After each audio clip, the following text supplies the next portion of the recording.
Hello guys, electronic മലയാളിയിലേക്ക് എല്ലാവർക്കും സ്വാഗതം. അപ്പോൾ ഇന്ന് നമ്മൾ നോക്കാൻ പോകുന്നത് പവർടെക്സ് എന്ന് പറയുന്ന കമ്പനിയുടെ 2000 വാട്ടിൻ്റെ ഒരു ഹോട്ട് എയർ ഗണ്ണിൻ്റെ ഒരു ടയർ ഡൗൺ ആണ്. അപ്പോൾ 2000 വാട്ടിൻ്റെ ഹോട്ട് എയർ ഗണ്ണാണ്. ഇതിൻ്റെ മോഡൽ നമ്പർ ഇതായി കാണുന്നതാണ്. അപ്പം കുറച്ച് വീഡിയോയ്ക്ക് മുന്നേ ഞാൻ ഓൾറെഡി ഒരു hot air gun tear down ചെയ്തിട്ടുണ്ടായിരുന്നു. ഈസ്റ്റ്മാൻ എന്ന് പറയുന്ന ഈ സാധനം 2000 വാട്ട്സിൻ്റെയാണിത്. ഇത് ഇച്ചിരിയുടെ വില കുറഞ്ഞതാണ്. ഈസ്റ്റ്മാൻ ഇച്ചിരി കുറഞ്ഞ യൂണിറ്റാണ്. ഈ പറയുന്ന പവർടെക്സിന് ഒരു ഇത്തിരിയുടെ റേറ്റ് കൂടിയാണ്. ഇച്ചിരി ഒരു ബ്രാൻഡഡ് സാധനമാണ്. അപ്പോൾ ഇത് നമ്മുടെ മേജർ ഡിഫറൻസ് എന്ന് വെച്ചിട്ടുണ്ടെങ്കിൽ ഇതിനകത്ത് ഈ ഒരൊറ്റ സ്വിച്ചിലാണ് ഫാൻ സ്പീഡും ടെമ്പറേച്ചർ കൺട്രോളും നടക്കുന്നത്. പക്ഷേ ഇതിന് ടെമ്പറേച്ചർ കൺട്രോളിന് ഒരു സെപ്പറേറ്റ് ഡയലുണ്ട്. ഇത് കണ്ടോ, ലോയും ഹൈ എന്ന് പറയുന്ന സെപ്പറേറ്റ് ഡയലുണ്ട്. അതോടൊപ്പം തന്നെ ഇതിനകത്ത് ഫാനിൻ്റെ സ്പീഡ് കൺട്രോൾ ചെയ്യാനായിട്ട് ഒരു സ്ലൈഡ് സ്വിച്ചും വെച്ചിട്ടുണ്ട്. ഈ സ്ലൈഡ് സ്വിച്ചിൽ ഇത് ഹൈ ലോ എന്ന് എഴുതിയിട്ടുണ്ട്. അപ്പം ഇതിൽ ഫാൻ സ്പീഡും ഈ കോയിൽ ടെമ്പറേച്ചറും ഇൻഡിപെൻഡൻ്റ് ആണ്. രണ്ടും സെപ്പറേറ്റ് ആയിട്ടാണ് ഇതിനെ കൺട്രോൾ ചെയ്യുന്നത്.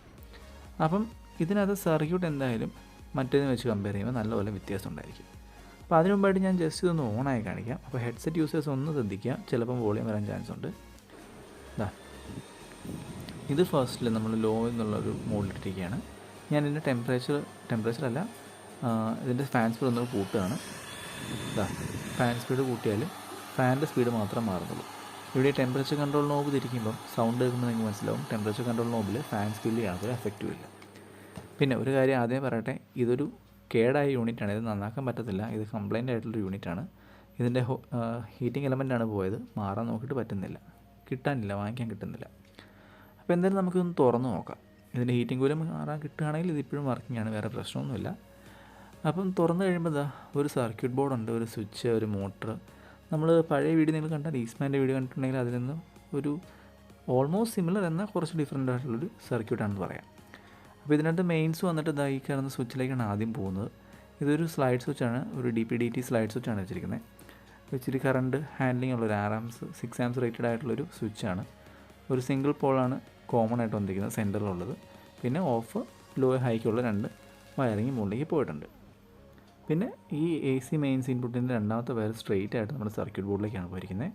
ഈ സർക്യൂട്ട് ബോർഡിനകത്ത് നമ്മളിത് പുറത്തേക്ക് എടുക്കുകയാണെങ്കിൽ ഇതിനകത്ത് നമുക്ക് 2 ഓപ്ഷൻ നിങ്ങൾക്ക് കാണാൻ പറ്റും. ഒന്ന്, ഇതാണ് നമ്മുടെ ടെമ്പറേച്ചർ കൺട്രോൾ ഡയൽ എന്ന് പറഞ്ഞ സാധനം. ഇത് ഒരു പ്ലാസ്റ്റിക്കിൻ്റെ ഒരു പീസാണ്. ഇതിനകത്തൊരു സെൻറ്ററിലൊരു എന്താ പറയുന്ന ഒരു പ്ലാസ്റ്റിക്കിൻ്റെ ഒരു പീസാണ് സെൻറ്ററിൽ കാണുന്ന ആ ഒരു സാധനം. ആ ഒരു പർട്ടിക്കുലർ പോർഷൻ നമ്മുടെ പൊട്ടൻഷ്യോമീറ്ററിനുള്ളിലേക്ക് കയറിയിരിക്കുന്ന രീതിയിലാണ് ഇത് ഡിസൈൻ ചെയ്തിരിക്കുന്നത്. അപ്പം ഇത് ശരിക്കും ഒരു ട്രയാക്ക് ബേസ്ഡ് ആയിട്ടുള്ളൊരു സ്പീഡ് കൺട്രോളാണ്, അല്ലെങ്കിൽ ടെമ്പറേച്ചർ കൺട്രോളാണ്. നമ്മുടെയൊക്കെ പഴയ ഫാൻ സ്പീഡ് കൺട്രോളില്ലേ, ഈ നമ്മുടെ തിരിച്ച് ഫാനിൻ്റെ സ്പീഡ് കൂട്ടുകയും കുറയ്ക്കുകയും ചെയ്യുന്ന പരിപാടി, ആ സെയിം സെറ്റപ്പാണ് ഇവിടെ യൂസ് ചെയ്തിരിക്കുന്നത്. അപ്പോൾ ഈ പറയുന്ന ട്രയാക്ക് ഒരു 2000 വാട്ട്സ്, ഒരു 6 ആംസ് റേറ്റഡ് ആയിട്ടുള്ള ട്രയാക്ക് ആയിരിക്കണം. നല്ല ആൾക്ക് ഒരു 2000 വാട്ട്സ് ഹാൻഡിൽ ചെയ്യുള്ളൂ. അപ്പം ഇതൊരു സിമ്പിൾ ട്രയാക്ക് ബേസ്ഡ് ആയിട്ടുള്ള ഒരു ടെമ്പറേച്ചർ കൺട്രോളാണ്. നമ്മൾ പൊട്ടൻഷ്യോമീറ്റർ തിരിക്കുമ്പം ട്രയാക്കിൻ്റെ ഫയറിംഗ് ആംഗിൾ മാറുന്നതനുസരിച്ച് ടെമ്പറേച്ചർ മാറുന്ന പരിപാടി. ഇതൊരു ക്ലാസ് X2 കപ്പാസിറ്ററാണ്. ഈ കപ്പാസിറ്റർ നമ്മൾ യൂസ് ചെയ്യുന്നത് ഈ ബോർഡിൻ്റെ പവർ സപ്ലൈക്ക് വേണ്ടിയിട്ടാണ്. അപ്പോൾ ഈ ബോർഡിൻ്റെ പവർ സപ്ലൈ എന്ന് പറയുമ്പം 2 ആവശ്യമുണ്ട്. ഒന്ന്, ഈ കാണുന്ന കണ്ടോ, ഒരു ബ്രിഡ്ജ് റെക്ടിഫയർ പോലെ നമുക്ക് കാണാൻ പറ്റും. ഈ മോട്ടർ ഒരു DC മോട്ടറാണ്, 24 വോൾട്ടിൻ്റെ DC മോട്ടറാണ്. അപ്പോൾ അതിന് വേണ്ടുന്ന ബ്രിഡ്ജ് റെക്ടിഫയറാണ് ഈ കാണുന്ന 4 ഡയോഡിൻ്റെ ഈ ചെറിയ സംഭവം നിങ്ങൾ കാണുന്നത്. അപ്പോൾ നമ്മുടെ AC മെയിൻസിനെ DC ആക്കാൻ വേണ്ടുന്ന സംഭവം.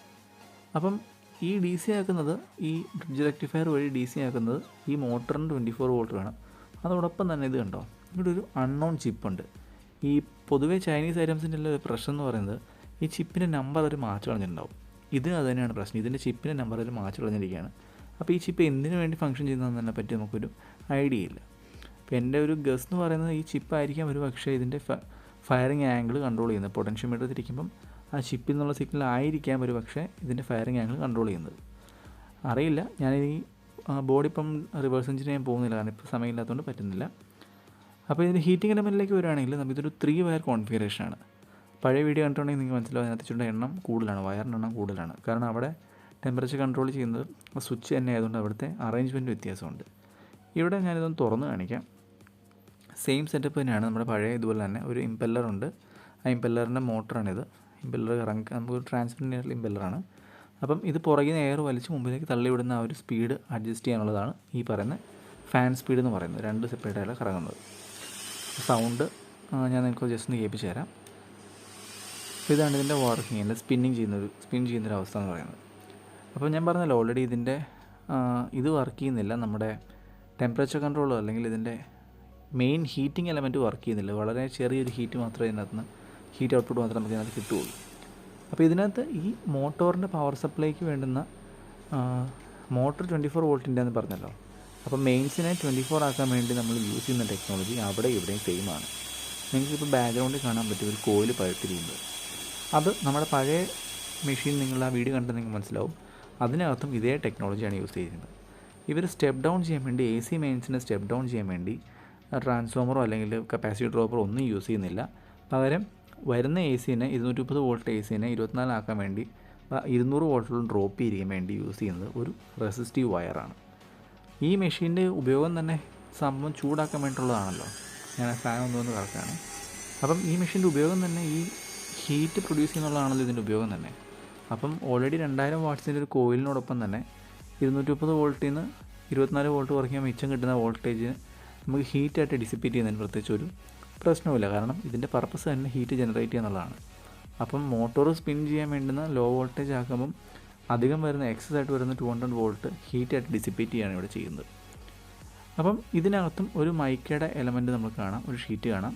ഡയറക്റ്റ് കോൺടാക്റ്റ് വരാണ്ടിരിക്കാൻ വേണ്ടിയിട്ടാണ് ഈ ഒരു സപ്ലൈ വരുന്നതാണല്ലോ, അത് ബോഡിയായിട്ട് ടച്ച് ചെയ്യാതിരിക്കാൻ വേണ്ടിയുള്ളൊരു മൈക്ക എലമെൻറ്റാണ് ഉള്ളിൽ കണ്ടത്. പിന്നെ നമ്മുടെ കോയിൽ അറേഞ്ച്മെൻറ്റ് ഈ കാണുന്നതാണ് ആ റെഡ്യൂസിങ് അല്ലെങ്കിൽ സ്റ്റെപ്പ് ഡൗൺ കോയിൽ എന്ന് പറയുന്നത്. സ്റ്റെപ്പ് ഡൗൺ കോയിൽ ഞാൻ പറഞ്ഞു നമ്മൾ 230 വോൾട്ടിനെ 30 വോൾട്ട് അല്ലെങ്കിൽ 24 വോൾട്ട് ആക്കാൻ വേണ്ടി യൂസ് ചെയ്യുന്ന കോയിലാണിത്. അങ്ങനെ മൊത്തത്തിലുള്ള റേറ്റിംഗ് ആണ് ഈ 2000 വാട്ട്സ് എന്ന് പറയുന്നത്. ഇതെല്ലാം അതിനകത്ത് ഉൾപ്പെടും. എക്സസ് ആയിട്ട് വരുന്ന ഹീറ്റ് എക്സ്ട്രാ ആയിട്ട് കുറച്ച് ഹീറ്റ് കൊടുക്കുന്നു മാത്രമേ ഉള്ളൂ. അപ്പം ഈ സ്വിച്ചിലേക്ക് നമ്മൾ നോക്കിയിട്ടുണ്ടെങ്കിൽ സ്വിച്ച് പോട്ടെ, ഈ കോയിൽ നമ്മൾ നോക്കുമ്പോൾ ഞാൻ ഓൾറെഡി പറഞ്ഞു 3 വയറാണുള്ളത്. അതിൽ ഒരു വയർ ഈ പറയുന്ന ലോ വോൾട്ടേജ് കോയിലിന് വേണ്ടിയിട്ട് അല്ലെങ്കിൽ നമ്മുടെ മോട്ടോറിൻ്റെ 24 വോൾട്ട് DC ആക്കാൻ വേണ്ടുന്ന 24 വോൾട്ട് AC ആക്കാൻ വേണ്ടുന്ന സ്റ്റെപ്പ് ഡൗൺ കോയിലിനാണ് ഒരു വയർ. രണ്ടാമത്തെ വയർ ന്യൂട്രലാണ്, ന്യൂട്രൽ വയർ കോമൺ ആണ്. പിന്നെ മൂന്നാമത്തെ വയർ നമ്മുടെ എൻറ്റയർ തെർമൽ അല്ലെങ്കിൽ മൊത്തത്തിലുള്ള ഹീറ്റിംഗ് എലമെൻറ്റിനും സ്റ്റാർട്ടിങ്ങിലും എൻഡിങ്ങിലുമായിട്ടാണ് വരുന്നത്. അപ്പോൾ ഒരു കോമൺ വയർ രണ്ടാമത്തെ വയർ മോട്ടറിലേക്ക് പോകുന്നു, മൂന്നാമത്തെ വയർ ഹീറ്റിംഗ് എലമെൻറ്റിൻ്റെ റിമൈനിങ് പോർഷനിലേക്ക് പോകുന്നു.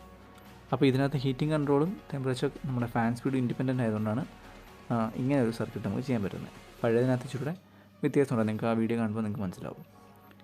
അപ്പോൾ ഇതിനകത്ത് നമുക്ക് നോക്കിയാൽ കാണാം ഉള്ളിലൊരു തെർമൽ പ്രൊട്ടക്ഷൻ ഒരു ബയോമെറ്റാലിക് സ്ട്രിപ്പ് സ്വിച്ച് ഉണ്ട്. അപ്പോൾ ഇതിൻ്റെ ഉപയോഗം എന്ന് വെച്ചിട്ടുണ്ടെങ്കിൽ ടെമ്പറേച്ചർ ഒരു പരിധി കൂടുതൽ കൂടിയിട്ടുണ്ടെങ്കിൽ ഈ സ്വിച്ച് ഓപ്പൺ ആവും. സ്വിച്ച് ഓപ്പൺ ആകുമ്പോൾ അതിലേക്കുള്ള കറണ്ട് ഫ്ലോ സ്റ്റോപ്പായിട്ട് ഇതിന് കൂൾ ഡൗൺ ചെയ്യാൻ സമയം കിട്ടും. ഇനി അത് പറ്റില്ല എന്നുണ്ടെങ്കിൽ, ഇൻ കേസ് എന്തെങ്കിലും കാരണം കൊണ്ട് അത് കൂൾ ഡൗൺ ആയില്ല എന്നുണ്ടെങ്കിൽ അതായത് ഉണ്ട് ഈ തെർമൽ ഫ്യൂസ്. ഇതൊരു തെർമൽ ഫ്യൂസാണ് കാണുന്നത്, രണ്ടാമത്തെ പച്ച കളർ കാണുന്ന ഐറ്റം എന്ന് പറയുന്നത്.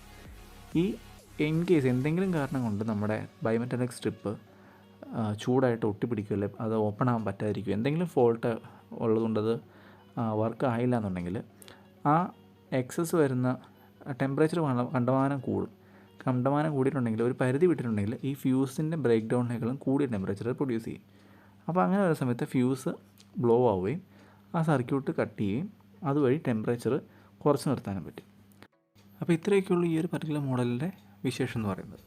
അപ്പം മറ്റേ ഈസ്പാൻ്റെ മോഡലുമായിട്ട് വെച്ച് നോക്കുമ്പോൾ ഇച്ചിരി ബെറ്റർ ആണെന്ന് പറയാം. കാരണം ഇതിനകത്ത് ഇൻഡിപെൻഡൻറ്റ് സ്പീഡ് കൺട്രോളും ടെമ്പറേച്ചർ കൺട്രോളും ഉണ്ട്. ട്രയാക് ബേസ്ഡ് ടെമ്പറേച്ചർ കൺട്രോൾ ആയതുകൊണ്ട് ഇച്ചിരി ആക്യുറേറ്റ് ആയിട്ട് ഫൈനായിട്ട് നമുക്ക് ടെമ്പറേച്ചർ അഡ്ജസ്റ്റ് ചെയ്യാൻ പറ്റും.